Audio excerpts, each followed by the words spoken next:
Friends, अभी तक हमने सेरेब्रोवास्कुलर एक्सीडेंट में उसकी अच्छी तरह से एलोपैथिक मैनेजमेंट अच्छी तरह से देखा है फ्रेंड्स अभी, ठीक है। अभी हम लोग इस लेक्चर्स में सेरेब्रोवास्कुलर एक्सीडेंट में आयुर्वेदिक मैनेजमेंट क्या क्या कर सकते हैं जरा सा देख लेते हैं, ठीक है। फ्रेंड्स, जब भी हमारे पास पैरालिसिस पेशेंट वगैरह इमरजेंसी में आते हैं, उनके इमरजेंसी में सीटी स्कैन एमआरआई वगैरह हम लोग इमेजिंग वगैरह करते हैं। वहाँ पे जो ट्रीटमेंट प्रोटोकॉल होता है इमरजेंसी में, ट्रीटमेंट प्रोटोकॉल एलोपैथिक मैनेजमेंट के साथ साथ उनकी करनी चाहिए फ्रेंड्स ऐसे केसेस में, ठीक है। एलोपैथिक मैनेजमेंट एक बार अच्छी तरह से होगी तो फ्रेंड्स ऐसे कैसे रहता है, ये पेशेंट को जो लॉन्ग टर्म मैनेजमेंट वगैरह रहता है वहाँ पर पेशेंट की कैसे मसल पावर वगैरह रिड्यूस रहती है। इसे पेशेंट में क्या होता है, रिहेबिलिटेशन वगैरह अच्छी तरह से करना पड़ता है। एक बार इनका एलोपैथिक मैनेजमेंट अच्छी तरह से प्रॉपर्ली होगी, पेशेंट को जो एक्यूट कंडीशंस वगैरह रहता है, जो एक्यूट कंडीशंस वगैरह एक बार हो गया पेशेंट का, तो फिर ये लॉन्ग टर्म के लिए पेशेंट जो मैनेज करना रहता है फ्रेंड्स, वहाँ पे मसल पावर वगैरह वहाँ पे इंप्रूवमेंट करना रहता है ऐसे केसेस में, उसके ऊपर रिहेबिलिटेशन वगैरह जो कुछ भी रहता है ऐसे केसेस में फिर क्या होता है कि हमें एलोपैथिक मैनेजमेंट अच्छे तरह से करने के बाद उनको लॉन्ग टर्म के लिए जो है हम लोग आयुर्वेदिक मैनेजमेंट वगैरह कर सकते हैं ऐसे केसेस में, ठीक है। इसके साथ साथ क्या होता है फिर जरा सा एलोपैथिक मैनेजमेंट के साथ साथ कुछ आयुर्वेदिक मैनेजमेंट वगैरह की, उसके साथ साथ पेशेंट को फिजियोथेरेपी वगैरह एडवाइस की, तो पेशेंट में क्या होता है फ्रेंड्स इंप्रूवमेंट जो होता है बहुत जल्दी हो जाता है ऐसे केसेस में, ठीक है। इसलिए ऐसे केसेस में क्या होता है लॉन्ग टर्म मैनेजमेंट के लिए वगैरह या आयुर्वेदिक मैनेजमेंट के साथ साथ हम लोगों को फिजियोथेरेपी भी ऐसे केसेस में करना पड़ता है, ठीक है। इसलिए एक बार एक्यूट कंडीशन पेशेंट की हो गई, एक बार एलोपैथिक मैनेजमेंट अगर अच्छी तरह से हमने उसको कर लिया तो फ्रेंड्स हम लोग उसको लॉन्ग टर्म के लिए आयुर्वेदिक मैनेजमेंट वगैरह कर सकते हैं। पेशेंट की जो रिहेबिलिटेशन वगैरह अच्छी तरह से करना रहता है इसलिए, ठीक है। इसलिए पेशेंट क्या होता है फिर मसल पावर वगैरह अच्छी तरह से इंक्रीज होती है, पेशेंट को फ्रेंड्स अच्छी तरह से वो चलने में वगैरह अच्छी तरह से आता है, पेशेंट को जो बात करने में जो दिशक्रिया वगैरह रहता है, ठीक है, पेशेंट को जो बात करने में वगैरह प्रॉब्लम वगैरह रहता है, ये अच्छी तरह से हम लोग उसको अच्छी तरह से मैनेज कर सकते हैं लॉन्ग टर्म के लिए, ठीक है। इस वजह से इस लेक्चर्स में हम लोग आज आयुर्वेदिक मैनेजमेंट वगैरह कैसे कैसे करना है अच्छी तरह से अभी हम लोग देखेंगे, ठीक है।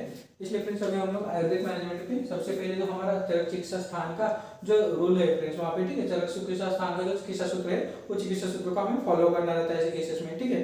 फ्रेंड्स यहाँ पे चिकित्सा स्थान का सूत्र कौन सा है, यहाँ पे स्वेदनम चिकित्सा सूत्र का स्थान क्या है फ्रेंड्स, यहाँ पे तो चरक चिकित्सा स्थान 20 अध्याय में ऐसा चरकाचार्य ने बताया है कि वहाँ पे स्वेदनम स्नेह संयुक्तम पक्षाघाते तो विरेचनम, ठीक है। यहाँ पे सेरेब्रोवास्कुलर एक्सीडेंट को हम लोग पक्षाघात के हिसाब से कंसीडर करते हैं, ठीक है। यहाँ पे पक्षाघात में ट्रीटमेंट प्रोटोकॉल क्या बताया हमारे चरकाचार्य ने, स्वेदनम स्नेह संयुक्तम पक्षाघाते तो विरेचनम, ठीक है। यहाँ पे पेशेंट को क्या होता है स्वेदन स्नेह करके पेशेंट को पक्षाघात के पेशेंट को विरेचन करके वहाँ पे हम लोग पेशेंट को ट्रीटमेंट प्रोटोकॉल कर सकते हैं, ठीक है। इसलिए एक एक करके हम लोग एक एक करके पंचकर्म वगैरह हम लोग क्या क्या कर सकते हैं देख लेते हैं इस केसेस में, ठीक है। सबसे पहले आता है वहाँ पे जैसे प्रोटोकॉल में हमारे चिकित्सा सूत्र में बताया कि स्वेदन पेशेंट को वैसा उनको स्वेदन वगैरह करना रहता है, ठीक है, जो निर्गुणी पत्र वगैरह से कर सकते हैं या फिर 10 से वगैरह स्वेदन कर सकते हैं ऐसे केसेस में, ठीक है। इसका फ्रेंड्स जो मेन रोल होता है स्नेह स्वेदन का रहता है ऐसे केसेस में, ठीक है।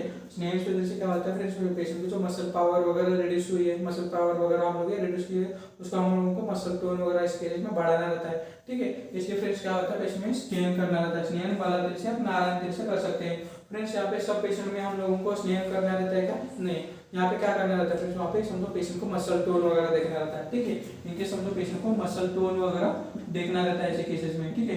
इनके समझो पेशेंट को मसल टोन वगैरह समझो रिड्यूस्ड है, ठीक है, समझो पेशेंट को मसल टोन वगैरह रिड्यूस्ड है, तो ऐसे केसेस में क्या होता है फ्रेंड्स पेशेंट को मसल टोन हमें बढ़ाना है पेशेंट का, ठीक है। पेशेंट को मसल टोन जो है बढ़ाना रहता है, मतलब जैसे कि हमने रिफ्लेक्सेस देखा था, रिफ्लेक्सेस में कैसे फ्लैशेस रिफ्लेक्स रहते हैं, नॉर्मल रिफ्लेक्स रहते हैं या फिर हाइपर फ्लेक्सर वगैरह रहता है या फिर ब्रिस्क रिफ्लेक्सेस भी रहते हैं, वहाँ पे टोनस क्लोनस भी रहता है। ऐसे केसेस में क्या होता है पेशेंट को जो मसल टोन वगैरह देखना रहता है, ठीक है। इनकेस पेशेंट को मसल टोन वगैरह रिड्यूस है, मसल एकदम फ्लैसिड वगैरह है, तो ऐसे केसेस में क्या होता है पेशेंट को मसल टोन हमें बढ़ाना है। इनकेस मसल का टोन बढ़ाना है तो हम लोग पेशेंट को क्या होता है स्नेहन दे सकते हैं, ठीक है। मसल का टोन बढ़ाना है तो हम लोग पेशेंट को क्या होता है स्नेहन वगैरह करके पेशेंट को जो टोन वगैरह हम लोग टोन बढ़ा सकते हैं। ये मसल टोन वगैरह बढ़ाने के लिए बाला तेल नारायण तेल वगैरह हम लोग ये यूज कर सकते हैं। इसको लेकिन स्नेहन करना रहता है, स्नेहन मतलब अच्छी तरह से तेल से अच्छी तरह से उसको मसल को मालिश करने रहती है ऐसे केसेस में, ठीक है। समझो पेशेंट को मसल टोन वगैरह समझो इंक्रीज है, ठीक है, पेशेंट को समझो मसल टोन वगैरह इंक्रीज है, इनकेस मसल टोन इंक्रीज है तो समझो पेशेंट को हम लोग स्नेहन वगैरह करें तो क्या होता है फिर पेशेंट का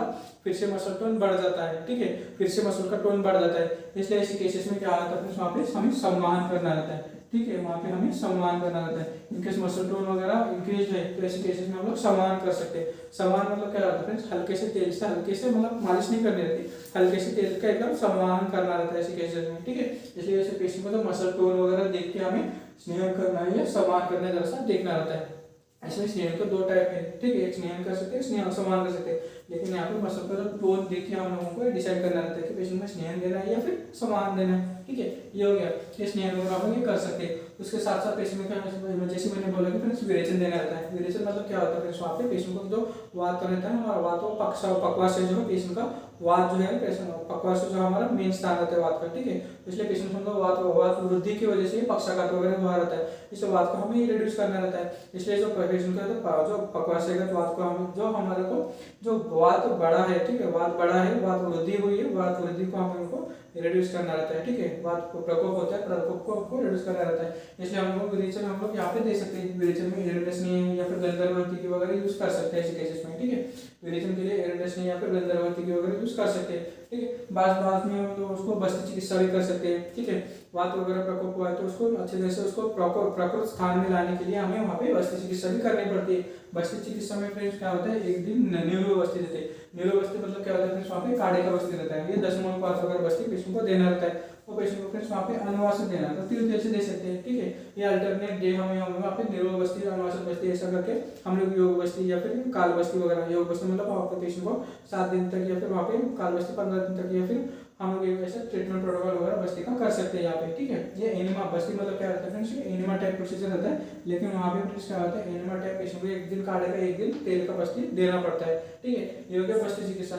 बाद में आता है फ्रेंड्स वहाँ पे नस्य वगैरह। नस्य मतलब फ्रेंड्स क्या होता है, हमारे नाक में 2 तेल के 2 बूंद डालने रहते हैं। ठीक है, उसका हम लोग डोज भी बढ़ा सकते हैं। इससे क्या होता है फ्रेंड्स, वहाँ पे ऊर्ध्व जंतु का जो विकार वगैरह होते हैं पेशेंट के, ठीक है, जैसे कि फ्रेंड्स वहाँ पे ब्रेन में हमारे जो इन्फेक्शन वगैरह इंफेक्शन है या फिर हीमोरेज वगैरह है, ऐसे केसेस में फ्रेंड्स जो हमारे जो ब्रेन वगैरह है, मस्तिष्क केंद्रों को उत्तेजना वगैरह देने के लिए कई बार ऐसे केसेस में पंचेंद्रिय वर्धन तेल या फिर ज्योतिषमती तेल वगैरह हम लोग यूज कर सकते हैं। ठीक है, इससे क्या होता है फिर इंद्रियों का वर्धन होता है। ठीक है, इंद्रियों का वर्धन होता है और सब इंद्रिय आप अपने काम अच्छे तरह से प्रॉपर्ली करते हैं। इसलिए इस केसेस में हम लोग जो नस्य लेते हैं पंचेंद्रिय वर्धन तेल से या फिर ज्योतिषमती तेल से वगैरह ये नस्य हम लोग दे सकते हैं ऐसे केसेस में। ठीक है, बाद में फ्रेंड्स वहाँ पे जैसे हम लोग ट्रीटमेंट प्रोटोकॉल अच्छे तरह से देख लेंगे, हम लोग पंचकर्मा वगैरह कर सकते हैं। ये जरा सा फ्रेंड्स ट्रीटमेंट प्रोटोकॉल जैसे मैं बता रहा हूँ, ये जरा सा हम लोग शॉर्ट में ट्रीटमेंट प्रोटोकॉल देख रहे हैं। ठीक है, लेकिन यहाँ पे अच्छे तरह से हमें ट्रीटमेंट प्रोटोकॉल वगैरह देखना है तो हमें संहिता वाचन वगैरह अच्छी तरह से करने चाहिए ऐसे केसेस में। ठीक है, फ्रेंड्स ये जैसे ट्रीटमेंट प्रोटोकॉल बता रहा हूँ, ये ट्रीटमेंट प्रोटोकॉल कैसे रहता है आयुर्वेदिक चिकित्सा में कैसा है फ्रेंड्स, पुरुषम विषय है। ठीक है, पुरुषम विषय विधान है। ठीक है, पुरुषम वीक्ष्य मतलब वहाँ पे फ्रेंड्स क्या होता है, जो ट्रीटमेंट प्रोटोकॉल रहता है सब जो आदमी पे अलग अलग रहता है। ठीक है, वहाँ पे फ्रेंड्स क्या होता है, पेशेंट को जो प्रकृति वगैरह ये सब चीजें देखिए, ये सब चीज में देखिए पेशेंट को ट्रीटमेंट प्रोटोकॉल वगैरह हर चीज को हर पेशेंट को ट्रीटमेंट प्रोटोकॉल अलग अलग रहता है। इसलिए हम लोग हर पेशेंट को हम लोग देखिए, उसकी स्टेजिंग वगैरह देखिए, वहाँ पे उसका कॉम्प्लिकेशंस वगैरह क्या क्या है, ये सब चीजें देखिए, वहाँ पे ट्रीटमेंट प्रोटोकॉल वगैरह करना पड़ता है। इसलिए जो पुरुषम विषय है ना, ये विधान पुरुषम विषय मतलब हर पेशेंट को ये ट्रीटमेंट प्रोटोकॉल अलग अलग रहता है आयुर्वेदिक चिकित्सा में। ये कैसा एलोपैथिक ट्रीटमेंट प्रोटोकॉल जैसे ये सब ट्रीटमेंट प्रोटोकॉल सब पेशेंट को लागू नहीं होता, इसलिए जो पुरुष विषय के विधान से हम लोगों को हर पेशेंट को अलग अलग ट्रीटमेंट प्रोटोकॉल वगैरह रहता है ऐसे केसेस में। ठीक है, इसी तरह से ध्यान में रखना है। बाद में पेशेंट को समझो असम्यक वाक् प्रवृत्ति मतलब पेशेंट को समझो देशात्रिया है, पेशेंट को जो हम लोग बात करने वगैरह दिक्कत जाती है। ठीक है, पेशेंट को स्पीकिंग में वगैरह डिफिकल्टीज वगैरह ऐसे केसेस में हम लोग पेशेंट को कहते हैं वचा चित्र पिपली का जीवा प्रतिसार देना रहता है। ठीक है, वचा चित्र पिपली का जो ऐसा चूर्ण वगैरह एक साथ मिला के पेशेंट को मधु वहाँ पे हनी में वगैरह मिक्स करके लगा सकते हैं। इनकेस पेशेंट नॉन डायबिटिक वगैरह है तो ऐसे केसेस में हनी में वगैरह मिक्स करके पेशेंट को दिन में 5-6 बार लगाना पड़ता है, मतलब 5-6 बार पेशेंट को लगाना रहता है ऐसे केसेस में, जीभ पे वगैरह घसना रहता है ऐसे केसेस में। ठीक है, इससे क्या होता है वहाँ पे पेशेंट को जो बात करने में फ्लुएंसी वगैरह आ जाती है। ठीक है, अच्छे तरह से बात कर पाता है ऐसे केसेस में। ठीक है, बाद में फ्रेंड्स जो है पाल्सिनोरम कैप्सूल है, पाल्सिनोरम का भी बहुत अच्छा रिजल्ट है यहाँ पे फ्रेंड्स वहाँ पे। ठीक है, पाल्सिनोरम में क्या है फ्रेंड्स एकांगवीर वगैरह है जो कि वात वेदी वगैरह कम करता है, लेकिन ये पाल्सिनोरम वगैरह क्या करता है फ्रेंड्स वहाँ पे जो ब्रेन वगैरह जैसे हम लोगों ने ट्रेंटाल वगैरह देखा है, जैसे ब्रेन में क्या होता है फ्रेंड्स वहाँ पे ट्रेंटाल वगैरह जैसे पेंटोक्सोफेलिन जैसे आरबीसी को माइक्रो सर्कुलेशन करके वहाँ पे माइक्रो सर्कुलेशन वगैरह होता है, इसलिए पाल्सिनोरम भी उसी टाइप से काम करता है फ्रेंड्स वहाँ पे। ठीक है, एकांगवीर वगैरह रहता है, ब्रेन को क्या होता है फ्रेंड्स वहाँ पे रिपरफ्यूजन वगैरह करने का काम करता है, लेकिन पाल्सिनोरम का भी अच्छा खासा रिजल्ट है फ्रेंड्स वहाँ पे सेरेब्रोवास्कुलर एक्सीडेंट में वगैरह। ठीक है, लेकिन पेशेंट समझो फ्रेश ब्लीड वगैरह है तो ऐसे केसेस में क्या होता है फ्रेंड्स एकांगवीर है वहाँ पे उत्तेजक द्रव्य वगैरह है, इसलिए ऐसे केसेस में वो एकदम एक्यूट कंडीशन में यूज नहीं कर सकते ऐसे ब्लीड के कंडीशन में वगैरह। ठीक है, ये ब्लीड के कंडीशन वगैरह में हमें जैसा प्रिकॉशनरी यूज़ करना पड़ता है, लेकिन इन्फेक्शन के वगैरह पेशेंट में हम लोग ये यूज़ कर सकते हैं, पार्सिनोन वगैरह 1 TDS POID में दे सकते हैं, ठीक है। उसके बाद सबसे मेन आता है फ्रेंड्स वहाँ पे फिजियोथेरेपी। अच्छी तरह से ऐसे केसेस में क्या होता है फ्रेंड्स वहाँ पे फिजियोथेरेपी वगैरह करनी लेनी पड़ती है, ठीक है। जैसे क्या होता है फ्रेंड्स वहाँ पे मसल पावर वगैरह है, मसल पावर रीडिंग वगैरह वहाँ पे बढ़ाने के लिए वगैरह पेशेंट को अच्छी तरह से फिजियोथेरेपी वगैरह लेना रहता है। इसमें फ्रेंड्स जो पैरालिसिस का पेशेंट रहता है ना, इसको पैरालिसिस के पेशेंट में जो कुछ भी हम लोग ट्रीटमेंट करते हैं, ट्रीटमेंट के साथ साथ तो पेशेंट का जो विल पावर रहता है ना, विल पावर बहुत ही इंपॉर्टेंस रहता है ऐसे केसेस में, ठीक है। इसलिए समझो पेशेंट को थोड़ा TIA भी है, ट्रांसइस्मिक अटैक भी है, हमें पता रहता है कि कंप्लीट रिकवरी वगैरह रहती है। समझो ऐसे पेशेंट में भी पेशेंट को विल पावर बिल्कुल नहीं रहता, इसमें पेशेंट में क्या होता है फ्रेंड्स वहाँ पे इंप्रूवमेंट वगैरह नहीं दिखती। इसलिए ऐसे केसेस में क्या होता है फ्रेंड्स, पैरालिसिस के पेशेंट में वगैरह विल पावर बहुत ही इंपॉर्टेंस रहता है ऐसे केसेस में। एक बार पेशेंट को अच्छी तरह से विल पावर रहता है तो कई बार पेशेंट को ICU ब्लीड के पेशेंट में भी अच्छे खासे चल के जाते हैं फ्रेंड्स यहाँ पे, ठीक है। हमने ऐसे बहुत सारे पेशेंट देखे हैं कि पैरालिसिस के जो पेशेंट को हेमोरेज रहता है या फिर पेशेंट को वहाँ पे इन्फेक्शन वगैरह रहता है या फिर TIA के पेशेंट वगैरह, बहुत सारे पेशेंट हमने ऐसे देखे कि फ्रेंड्स वहाँ पे जो विल पावर बहुत ही ज़्यादा मैटर करती है ऐसे केसेस में, ठीक है। पेशेंट का ट्रीटमेंट प्रोटोकॉल जो सेम रहता है, कई जनों को एलोपैथी के साथ साथ आयुर्वेदिक, आयुर्वेदिक के साथ साथ फिजियोथेरेपी, ये सब ट्रीटमेंट प्रोटोकॉल पे हमें देना रहता है। इसके साथ साथ पेशेंट को जो सब ट्रीटमेंट के अलग अलग रहता है और पेशेंट का विल पावर अलग रहता है, ठीक है। इसलिए ऐसे केसेस में समझो हमारे पास फॉर एग्जांपल हमारे पास एक ICU ब्लीड का पेशेंट था, ठीक है। ICU ब्लीड का उसको मिनिमम 4 टाइम्स ब्लीड बैठा था, ठीक है। इनको पेशेंट को कैसा री इन्फेक्शन वगैरह मतलब पेशेंट को 4 बार ब्लीडिंग वगैरह हुआ था। इसलिए पेशेंट एकदम बेड रिडन कंडीशन में हमारे पास आया था, लेकिन पेशेंट की विल पावर इतनी अच्छी थी कि पेशेंट चलते इतना इंप्रूवमेंट हुआ था कि पेशेंट को बहुत ज़्यादा इंप्रूवमेंट हुआ था, अच्छी तरह से रिजल्ट वगैरह 3-4 महीने अच्छी तरह से हम लोगों ने ट्रीटमेंट वगैरह दिया था उसको, आयुर्वेदिक के साथ साथ एलोपैथिक मैनेजमेंट वगैरह सब किया था वहाँ पे, ठीक है। उससे पेशेंट को जो अच्छी तरह से हाँ बाद में जो डिस्चार्ज के टाइम में पेशेंट अच्छा खासा चल के गया था फ्रेंड्स वहाँ मेरे यहाँ से, ठीक है। ऐसे इसलिए अच्छी तरह से हम लोग ट्रीटमेंट प्रोटोकॉल वगैरह कर सकते हैं।